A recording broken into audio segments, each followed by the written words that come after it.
વિદ્યાર્થી મિત્રો, good morning, જય મહાદેવ. નવા વર્ષના બધાને તમને હેપી ન્યુ યર.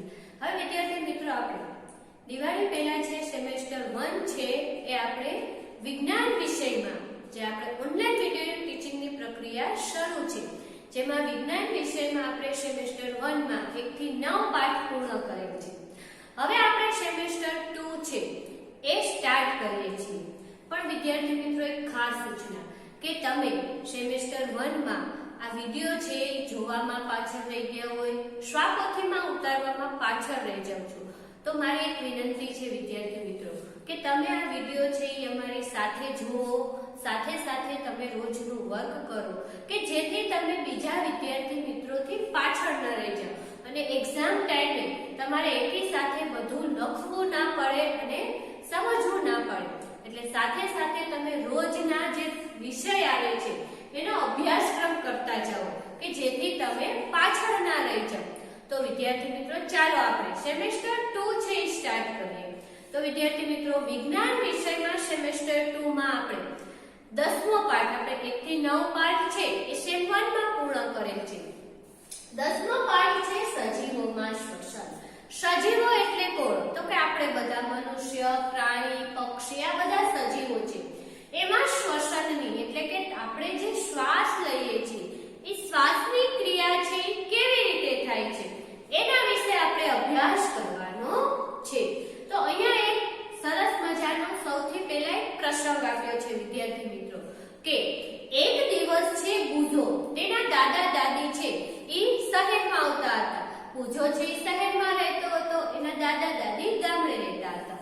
તો બુધો છે એ શહેરમાં રહેતો હતો. તો એકવાર એના દાદા દાદી શહેરમાં બુધો પાસે આવે છે. તો બુધો છે એ અત્યંત પ્રસન્ન થાય છે અને ઉત્સાહિત છે કે મારા દાદા દાદી છે મને મળવા માટે અહીંયા શહેરમાં આવે છે. તો બુધો છે એ એને લેવા માટે બસ સ્ટોપ પર જાય છે. આપણા દાદા દાદી છે જો ગામડે રહેતા હોય અથવા તો આપણા કોઈ રિલેટિવ છે બહાર રહેતા હોય અને જો આપણને મળવા આવે તો આપણને ઉત્સાહ થાય છે. એવી રીતે બુધોને પણ ઉત્સાહ હતો અને એ ઉત્સાહ સાથે એના દાદા દાદીને બસ સ્ટોપ લેવા માટે દોડતો દોડતો જાય છે. અને દોડતો દોડતો એના દાદી પાસે જાય છે અને પહોંચે છે. તો એના દાદા દાદી એને એમ કહે છે કે તું શું કામ આટલો બધો દોડ્યો? કારણ કે દોડે છે એટલે એને શ્વાસ ચડે છે. તો બુધો છે એ આટલું બધું દોડી અને એના દાદા દાદી પાસે જાય છે. પછી બુધોને પ્રશ્ન થાય છે કે મને આટલો બધો શ્વાસ કેમ ચડ્યો? તો બુધોને આટલો બધો શ્વાસ કેવી રીતે ચડ્યો હશે વિદ્યાર્થી મિત્રો? તો કે દોડે છે. દોડે છે એટલે શ્વાસની જે ક્રિયા છે એ જે આપણે રેગ્યુલર હોય એના કરતા વધે છે. એટલા માટે બુધો છે એની જે શ્વાસ લેવાની દોડવાથી આપણે શ્વસનની ક્રિયા વધે છે. એટલા માટે બુધો છે એને શ્વાસ ચડે છે. તો બુધોને આવા કેટલા બધા પ્રશ્ન થાય છે કે દોડતી વખતે શું શ્વસનની ક્રિયામાં વધારો થાય છે? તેના જવાબ માટે આપણે હવે આ પ્રકરણમાં કેટલાક પ્રશ્નોના જવાબ મેળવીએ કે આપણે શ્વાસ કેવી રીતે લઈએ છીએ, પછી ઉચ્છ્વાસની ક્રિયા કેવી રીતે આપણે બહાર કાઢીએ છીએ. આ બધા પ્રશ્નોના જવાબ આપણે આ પ્રકરણ સજીવોમાં શ્વસન છે એમાં આપણે સમજીએ. તો વિદ્યાર્થી મિત્રો, એમાં છે 10.1 આપણે શ્વસન શા માટે કરીએ છીએ? તમે બધા શ્વાસ શું કામ લ્યો છો? પ્રશ્ન નથી થતો તમને કોઈને કે તમે બધા એટલે કે આપણે બધા શ્વાસ શું કામ લઈએ છીએ? તો તમને ઓટોમેટિક માઇન્ડમાં આવી ગયું ને કે જીવન જીવવા માટે. કારણ કે જીવન જીવવા માટે 3 વસ્તુ જરૂરી છે. કઈ 3 વસ્તુ? તો કે હવા, પાણી અને ખોરાક. તો એમાં સૌથી પહેલા હવા આવે છે. તો શ્વસનમાં આપણે હવા જ લઈએ છીએ. તો અહીંયા તમને પ્રશ્ન કર્યો આપણે શ્વસન શા માટે કરીએ છીએ? તો કે જીવન જીવવા માટે. આપણા શરીરની અંદર જે કોષ છે એ કોષને હવા મળવી જરૂરી છે. જો એને કોષને હવા ન મળે, આપણે પ્રકરણ 2 માં અભ્યાસ કર્યો હતો કે આપણું શરીર બહુકોષી છે. આપણા શરીરની અંદર 1 થી વધુ કોષ છે. આ બધા કોષને ઓક્સિજન મળવો જરૂરી છે, એટલે કે હવા મળવી જરૂરી છે. દરેક સજીવ છે એના શરીરની અંદર નાના નાના સૂક્ષ્મદર્શી એક કોષો હોય છે. આ કોષો છે એ ક્રિયાત્મક અને રચનાત્મક હોય છે. કેવા હોય છે? તો કે કોષ એ સજીવના શરીરનો ક્રિયાત્મક અને રચનાત્મક એકમ છે. છે, વિકલ્પ છે વિદ્યાર્થી મિત્રો, ખાસ નોંધ લેજો કે કોષ એ સજીવના શરીરનો રચનાત્મક અને ક્રિયાત્મક એકમ છે. જેમ કે પોષણ, પરિવહન, ઉત્સર્જન અને પ્રજનન. આપણા શરીરની દરેક ક્રિયા, અંદરની જે ક્રિયા થાય છે, જેમ કે પોષણ, પરિવહન, ઉત્સર્જન, આ બધી જ ક્રિયા માટે હવા છે એ જરૂરી છે. આપણા શરીરની અંદર હવા છે એ જાવી જરૂરી છે. એટલે કે આ બધા જ કોષો કરવા માટે કોષને શક્તિની જરૂર પડે છે. અને આ જે શક્તિ છે એ તમે ખાતી વખતે, સૂતી વખતે, રમતી વખતે, દોડતી વખતે, તમે સાયકલ ચલાવો છો, તમે સ્કૂલેથી ઘરે જાઓ છો અને ઘરેથી સ્કૂલે બેગ ઉપાડીને આવો છો, આ દરેક ક્રિયામાં તમને શક્તિની જરૂર પડે છે વિદ્યાર્થી મિત્રો. તમે રમત રમો છો તો તમને શક્તિની જરૂર પડે છે. તમે ખાવ છો તો પણ તમને એમ થતું હશે એમાં શું શક્તિની જરૂર? તો વિદ્યાર્થી મિત્રો એમાં પણ શક્તિની જરૂર પડે છે. આ ઉપરાંત સૂતા હોય ત્યારે તો તમને પ્રશ્ન થાય કે મેડમ સૂતા હોય ત્યારે શું શક્તિની જરૂર થાય? તો વિદ્યાર્થી મિત્રો તમે સૂતા છો પણ તમારા શરીરની અંદરની જે ક્રિયા છે એ બધી ચાલુ છે, શ્વાસ લેવાની, શ્વાસ છોડવાની, તો એમાં પણ શક્તિની જરૂર પડે છે. તો આ બધી જ ક્રિયા છે એમાં આપણને શક્તિની જરૂર પડે છે. અને આ શક્તિ શેમાંથી મળે છે? તો કે તમને તમારા માતા પિતા રોજ નિયમિત કહેતા જ હોય છે કે તમે ટાઈમસર જમી લો, તમે નાસ્તો કરો, કેમ કે ખોરાકમાંથી આપણને શક્તિ મળે છે. તો તમારા માતા પિતા તમને નિયમિત એમ કહે છે તમે જમો, અથવા તો ઘણાના માતા પિતા તો ખબર છે અમને કે અમને ફરિયાદ કરતા હોય છે કે આ સમયસર જમતો નથી, શાક નથી ખાતો, રોટલી નથી ખાતો. તો વિદ્યાર્થી મિત્રો આપણા શરીરની તમને ઘણીવાર જો તબિયત સારી ના હોય તો તમે ઊભા નથી રહી શકતા, કારણ કે તમે જ્યારે આપણને તાવ આવે છે, આપણી તબિયત સારી નથી હોતી ત્યારે આપણે જમતા નથી. તો ન જમો એટલે આપણા શરીરની અંદર શક્તિ જ નથી, તો તમે ઊભા પણ રહી નથી શકતા. તો આપણા મમ્મી પપ્પા આપણને નિયમિત જે ખોરાક ખાવાનું કહે છે એટલા જ માટે કહે છે કારણ કે આપણા શરીરને શક્તિ મળે અને તમે તમારા બધા જ કાર્યો છે એ કરી શકો. તો કે આપણા જે બધા કાર્યો છે એ શેમાંથી થાય છે? કે તો ખોરાકમાં સંગ્રહિત ઉર્જા હોય છે. ખોરાકમાં ઉર્જા છે, ખોરાકમાંથી છૂટી પડે છે. એ છૂટી પડવા માટે પણ ઓક્સિજનની એટલે કે હવાની જરૂર પડે છે. એટલે એકબીજા સાથે બધા સંકળાયેલા હોય છે. હવા છે એટલે કે ઓક્સિજન, ખોરાક આ બધા સંકળાય છે અને એમાંથી પછી શક્તિ છે એ છૂટી પડે છે. જે શ્વસન દરમિયાન છે એ તૂટી પડે છે. એટલે કે તમે ખોરાક લીધો, તમે રોટલી, શાક બધું ખાધું, શરીરની અંદર જાય છે. આપણે આને આગળના પ્રકરણમાં એટલે કે સેમેસ્ટર 1 માં આપણે પાચન ક્રિયા જોઈ હતી. એ આખી પાચન ક્રિયા થાય છે, એમાંથી શક્તિ છૂટી પડે છે. પણ એ છૂટી પડવા માટે એના જે કોષ છે એને હવાની જરૂર પડે છે. તેથી બધા જ સજીવો શક્તિ મેળવવા માટે શ્વસનની ક્રિયા છે એ આપણે કરવી જ પડે છે. કારણ કે શ્વસનની ક્રિયા જો તમે ના કરો તો આપણને શક્તિ છે એ શરીરમાં શક્તિ એટલે કે ખોરાકમાંથી શક્તિ છૂટી પડતી નથી.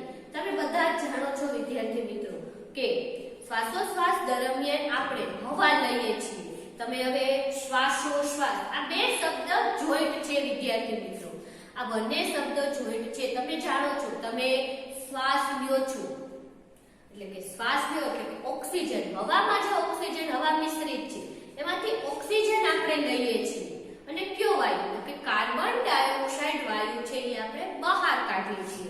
આ ક્રિયા છે એ તમને ખબર છે કે આપણે ઓક્સિજન અંદર લઈએ છીએ અને કાર્બન ડાયોક્સાઇડ છે એ આપણે બહાર કાઢીએ છીએ. આ આખી ક્રિયા છે. આ આખી ક્રિયા છે કઈ ક્રિયા છે? તો કે શ્વસનની ક્રિયા છે. શ્વાસોશ્વાસની એક આખી ક્રિયા છે કે જેના દ્વારા આપણે શું કરીએ છીએ? તો કે શ્વસન લઈએ છીએ અને આપણે શ્વાસ છે એ બહાર કાઢીએ છીએ. તો કે આપણા શરીરના વિવિધ ભાગોમાં અલબત્ત દરેક કોષોની અંદર હવામાં રહેલો ઓક્સિજન છે એ જરૂરી છે.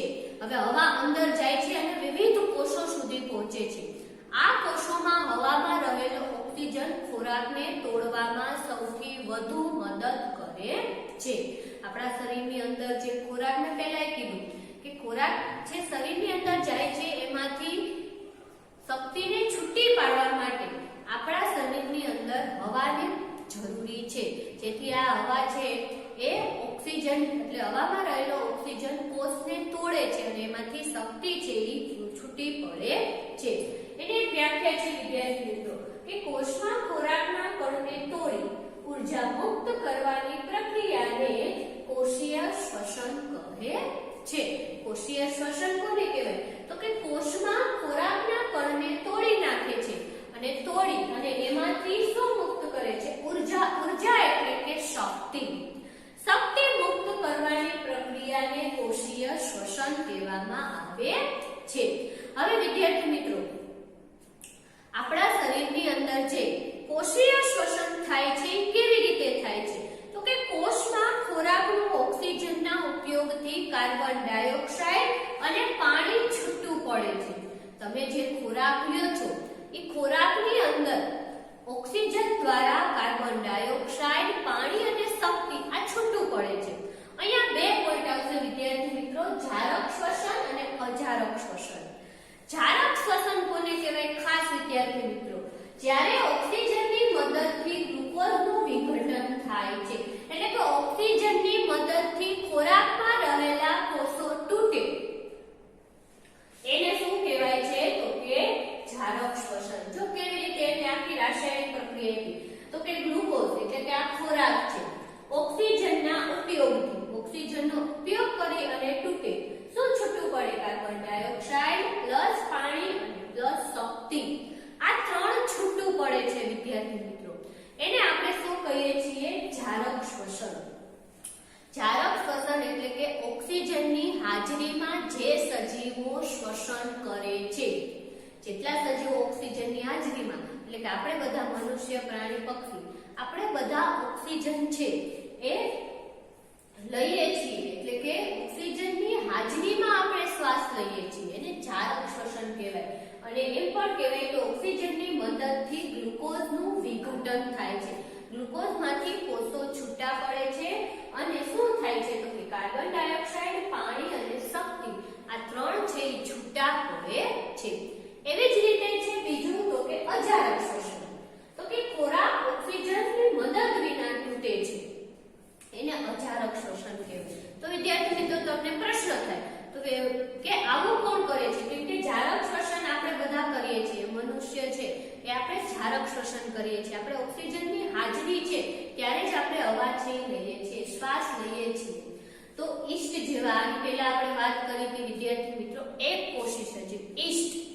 ઈસ્ટ છે એ કેવું છે? તો કે ઓક્સિજન વગર, એને ઓક્સિજનની જરૂર પડતી નથી. ઓક્સિજન વગર ઈ શું કરે છે? તો કે શ્વસન કરે છે. અને એના શરીરમાં જો ગ્લુકોઝ હોય તો ઓક્સિજનના ઉપયોગ વિના એ શું છૂટું પાડે છે? તો કે આલ્કોહોલ, કાર્બન ડાયોક્સાઇડ અને પ્લસ પાણી. હવે આલ્કોહોલ એટલે તમને વિદ્યાર્થી મિત્રો ખબર હશે, તમને થોડોક આઈડિયા હશે. આલ્કોહોલ એટલે શું? તો આપણે એને ગુજરાતીમાં કહીએ તો કે બિયર એટલે કે દારૂ. તો આ દારૂ જેવી જે ક્રિયાઓ થાય છે અજારક શ્વસન દ્વારા થાય છે. ઈસ્ટ જેવા જે એકકોષી સજીવો છે એ ઓક્સિજન વિના પણ જીવી શકે છે. એ બધા શેમાં આવે છે? તો કે અજારક શ્વસનમાં, કે જેમાં ઓક્સિજનની જરૂર નથી પડતી અને કોષો, ગ્લુકોઝના કોષો તૂટે છે. એને શું કહેવામાં આવે છે? તો કે અજારક શ્વસન કહેવામાં આવે છે.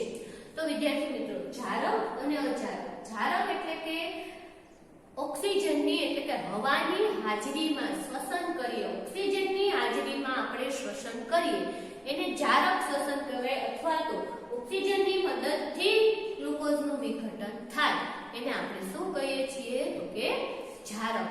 અને અજારક એટલે કે ખોરાક ઓક્સિજન વગર તૂટે છે એને આપણે શું કહીએ છીએ? તો કે અજારક શ્વસન કહીએ છીએ. ત્યારબાદ વિદ્યાર્થી મિત્રો જોઈએ તો કે જ્યારે થોડા સમય માટે આપણા શરીરની અંદર ઓક્સિજનની ખામી ઉત્પન્ન થાય, ઘણીવાર આપણે પણ અજારક શ્વસન કરીએ, તો તમને પ્રશ્ન થતો હશે વિદ્યાર્થી મિત્રો, આપણે અને અજારક શ્વસન કેવી રીતે કરીએ મેડમ? તો કે અજારક શ્વસન આપણે ત્યારે કરીએ છીએ કે આપણા શરીરમાં ઓક્સિજનની ખામી ઉત્પન્ન થાય. આ ઓક્સિજનની ખામી ક્યારે ઉત્પન્ન થાય છે વિદ્યાર્થી મિત્રો? કે તમે જ્યારે ભારે કસરત કરો છો, યોગા કરો છો, ખૂબ દોડો છો, રમો ત્યારે આપણા શરીરની અંદર ઓક્સિજન જે હોય છે એના કરતા વધુ વપરાય છે અને આપણા શરીરમાં ઓક્સિજનની ખામી ઉત્પન્ન થાય છે। ત્યારે શું થાય છે તો કે આપણા શરીરની અંદર છે જે કોષો છે એ અજારક શ્વસન કરે છે। થોડીવાર માટે ઓક્સિજન વગર છે એ શું કરે છે તો કે શ્વસનની ક્રિયા કરે છે।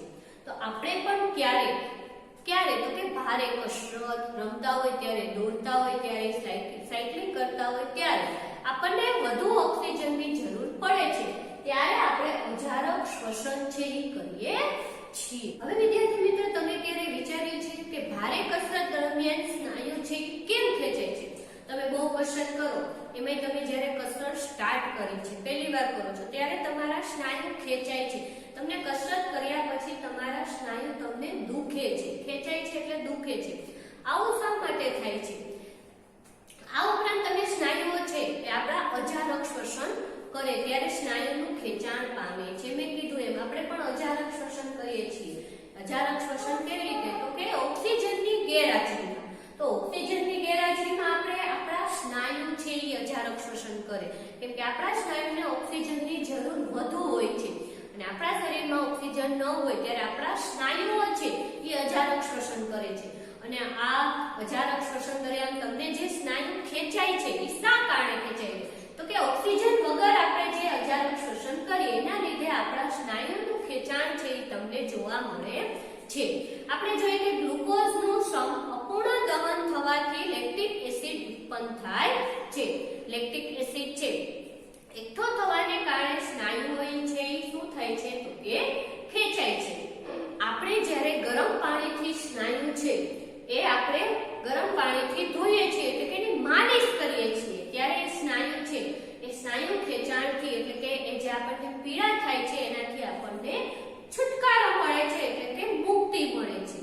એટલે કે આપણે જ્યારે ભારે કસરત કરીએ છીએ, તમે વધુ દોડો છો, એવું કામ કરો છો, ત્યારે આપણા શરીરની અંદર અજારક એટલે કે આપણા સ્નાયુ છે એ ખેંચાય છે અને આ ખેંચાણને લીધે આપણને પીડા થાય છે અને એનાથી એટલે કે પીડાથી આપણને છુટકારો મેળવવા માટે આપણે ગરમ પાણીથી એની માલિશ કરીએ। ઘણીવાર તમને ખબર હોય તમારા મમ્મી અથવા દાદીના પગ બહુ દુખતા હોય તો એ ગરમ પાણીથી માલિશ કરે એટલે ખેંચાણ છે એ ઓછું થઈ જાય છે અને એનાથી આપણને છુટકારો મળે છે। આ ઉપરાંત તમને ખબર છે વિદ્યાર્થી મિત્રો, તમે ભારે શ્રમ કરો છો, તમે સ્કૂલે આવો છો, ઘરે જાઓ છો, રમો છો, આ બધી ક્રિયા કરો એટલે આપણા શરીરની અંદર તમને વધુ ભૂખ લાગે છે ને વિદ્યાર્થી મિત્રો? એટલે કે વધુ શ્રમ કરવાથી શરીરની અંદર ખોરાક છે એની કમી આપણને ઉત્પન્ન થાય છે એટલે આને ભૂખ વધુ લાગે છે। તો વિદ્યાર્થી મિત્રો, આપણે જારક અને અજારક વિશે જોયું। હવે જોઈએ આપણે 10.2 શ્વાસોશ્વાસની ક્રિયા। તો વિદ્યાર્થી મિત્રો, તમારા નસકોરા અને મોં ચુસ્ત રીતે બંધ કરો અને ઘડિયાળમાં જુઓ, તમે થોડા સમય પછી શું અનુભવો છો? હવે એમ કે છે તમે શ્વાસને રોકી લો, નાક અને મોં બેય બંધ કરો, કેમ કે નાક બંધ હોય તો આપણે મોંથી શ્વાસ લઈએ, મોં બંધ હોય તો નાકથી। તો એમ કે છે બંને બંધ કરો અને થોડા સમય સુધી શું અનુભવ? તો આપણને શું થાય છે તો કે ગુંગળામણ થાય છે, આપણે જલ્દી શ્વાસ લેવો પડે છે અને આપણે જલ્દીથી નાક છે એ છોડી દઈએ છીએ। ક્યાં સુધી તમે બંને છે એ રોકી શકો છો? તમારી ઘડિયાળમાં છે શ્વાસ રોકી રાખવાનો સમય નોંધો। હવે વિદ્યાર્થી મિત્રો, તમે જો ટીવી જોતા હો તો તમે જોયું હશે ગિનિસ બુકમાં રેકોર્ડ હોય છે કે એક વ્યક્તિ 10 મિનિટ માટે શ્વાસ રોકી શકે છે, તો બીજો એનો રેકોર્ડ તોડે છે 11 મિનિટ 12 મિનિટ એમ। એ તમને એમ કહે છે કે તમે કેટલી મિનિટ સુધી તમારો શ્વાસ રોકી શકો છો। તો વિદ્યાર્થી મિત્રો, આ પ્રક્રિયા તમે જો કરી હોય તો તમે હવે માહિતગાર છો કે લાંબો સમય સુધી તમે શ્વાસ વગર રહી ન શકો। આપણા જીવન જરૂરિયાતની 3 વસ્તુ: હવા, પાણી, ખોરાક। તમે ખોરાક અને પાણી વગર હું માની શકું તો પાણી વગર તમે 1-2 દિવસ ચલાવી શકો, ખોરાક વગર પણ તમે ચલાવી શકો, પણ હવા વગર તમે 1 થી 2 મિનિટ સુધી ચલાવી શકો નહીં। તો વિદ્યાર્થી મિત્રો, તમે માહિતગાર છો કે તમે જ્યારે શ્વાસ લ્યો છો, એટલે કે ઓક્સિજન અંદર લ્યો છો, એને શું કહેવાય? તો કે એને શ્વાસ કહેવાય। અને તમે શું બહાર કાઢીએ છીએ? આપણે કયો વાયુ? તો કે કાર્બન ડાયોક્સાઇડ બહાર કાઢીએ છીએ, એને ઉચ્છ્વાસ કહેવાય। શું કહેવાય? ઉચ્છ્વાસ।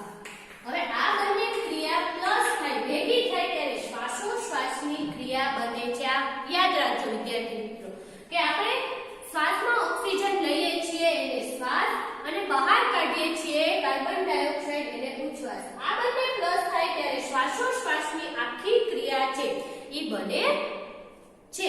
તો વિદ્યાર્થી મિત્રો આપણે આ શ્વાસોશ્વાસની જે ક્રિયા છે, શ્વાસોશ્વાસ તમને પૂછે શ્વાસોશ્વાસ કોને કહેવાય, તો કે આપણે જે ઓક્સિજન વાયુ લઈએ છીએ અને કાર્બન ડાયોક્સાઇડ બહાર કાઢીએ છીએ, આ આખી જે ક્રિયા છે એ ક્રિયાને આપણે શ્વાસોશ્વાસની ક્રિયા કહીએ છીએ. હવે વિદ્યાર્થી મિત્રો એને તમને એમ કીધું છે કે આખી શ્વાસોશ્વાસની ક્રિયા છે એમાં 1 મિનિટમાં વ્યક્તિ જેટલી વાર શ્વાસ લે છે એને શું કહેવાય છે, તો કે એને આપણે શ્વસન કહીએ છીએ. તમે 1 મિનિટમાં કેટલી વાર શ્વાસ લઈ શકો? આપણે આના આગળ જે આપણું હાર્ટ છે 1 મિનિટમાં કેટલી વાર ધબકે છે, એવી જ રીતે તમે 1 મિનિટમાં કેટલીક વાર શ્વાસ લ્યો છો અને બહાર કાઢો છો. શ્વાસ એટલે કે શ્વસન કરો છો ને ઉચ્છ્વાસ એટલે કે તમે કેટલી વાર હવા છે બહાર કાઢો છો. એનો જે દર છે એને શું કહેવામાં આવે છે? શ્વસન કહેવામાં આવે છે. શ્વસન એટલે કે એક શ્વાસ અને એક ઉચ્છ્વાસ. તો વિદ્યાર્થી મિત્રો તમને પ્રશ્ન થતો હશે તે તમારે જાણવું છે કે તમારો શ્વસન દર કેટલો છે, તમે 1 મિનિટમાં કેટલીક વાર શ્વાસ બહાર કાઢો છો અને અંદર નાખો છો. તો વિદ્યાર્થી મિત્રો આપણે પ્રવૃત્તિ 10.2 જોઈએ. સામાન્ય રીતે આપણા શ્વાસોશ્વાસની ક્રિયા આપણે જાણતા હોઈએ છીએ નહીં. તો આપણે ચાલો પ્રયત્ન કરીએ. તમે 1 મિનિટ ઘડિયાળની અંદર 1 મિનિટ જુઓ અને તમે કેટલી વાર શ્વાસ બહાર કાઢો છો એટલે કે ઓક્સિજન કાર્બન ડાયોક્સાઇડ બહાર કાઢો છો અને ઓક્સિજન લ્યો છો એની નોંધ કરો.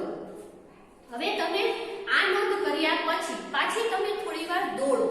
દોડ્યા પછી ફરીથી તમે કેટલી વાર શ્વાસ લ્યો છો અને કેટલી વાર શ્વાસને છોડો છો, આ બંને છે એનું કોષ્ટક બનાવો અને બંનેનું કમ્પેરિઝન, બંનેને સરખાવો. શું ફેર છે વિદ્યાર્થી મિત્રો? કોઈ કહેશે વેરી ગુડ, આવડી ગયું ને? તો કે આરામદાયી. તમે જ્યારે સાવ બેઠા હતા ત્યારે તમારો શ્વાસનો દર 15 થી 18 હતો. તમે દોડ્યા અને પછી કર્યો તો કેટલો થયો? તો કે 25 થયો. તો વિદ્યાર્થી મિત્રો અહીંયા તમે હવે સમજી ગયા હશો કે તમે જ્યારે આરામદાયી સ્થિતિમાં ત્યારે તમારો શ્વસન દર અને તમે ખૂબ ઝડપથી ચાલો છો, દોડો છો ત્યારનો તમારો શ્વસન દર છે બંને છે કેવા છે? અલગ અલગ છે. કારણ કે આરામદાયી વ્યક્તિ સાવ આરામ કરતો હોય ત્યારે શ્વાસ છે ધીમેથી લે છે, જ્યારે આપણે દોડીએ છીએ ત્યારે આપણે શ્વાસ છે એનો દર વધી જાય છે.